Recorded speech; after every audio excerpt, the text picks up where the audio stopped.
एकतर काल जे काय आंदोलन झालं, लोक भावनिक आहेत, परिवार भावनिक आहेत, या सोसायटीमध्ये राहणारे सुद्धा लोक तिथं भावनिक आहेत आणि त्या अनुषंगाने लोक रस्त्यावर उतरून त्या चिमुकलीला न्याय मिळावा यासाठी तिथं प्रयत्न करत होते.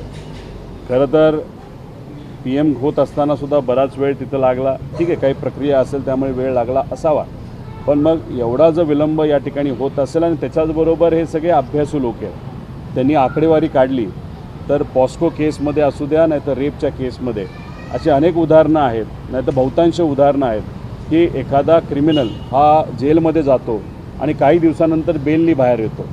मग या चिमुकलेला न्याय कसा मिळणार अशी लोकांची भावना तिथं होती. म्हणून जेव्हा सकाळी का दुपारी पालकमंत्री सुनेत्रा वहिनी इथं आल्या होत्या, काकी आल्या होत्या, त्यांनीसुद्धा CM साहेबांबरोबर या लोकांचं बोलणं करून दिलं. कालसुद्धा संध्याकाळी जेव्हा आंदोलन चालू होतं बोलणं सुरू करून दिलं. CM साहेबांनी शब्द दिला आहे जो आत्ता इथे असणाऱ्या काय सामाजिक कार्यकर्त्यांनी बोलून दाखवला, 14 दिवसामध्ये आम्ही हे प्रकरण निकाली काढू. तसं 14 दिवस आणि आजची सगळी व्यवस्था बघितली तर हा आकडा फक्त शब्दाचा नसावा अशी आमची अपेक्षा आहे. कारण का चार्जशीट करण्यासाठीच 15 दिवस तिथं लागणार. त्यामुळे सरकारकडनं अपेक्षा आहे या विषयामध्ये लक्ष घालून लवकरात लवकर तिथं कारवाई तिथं केली गेली पाहिजे.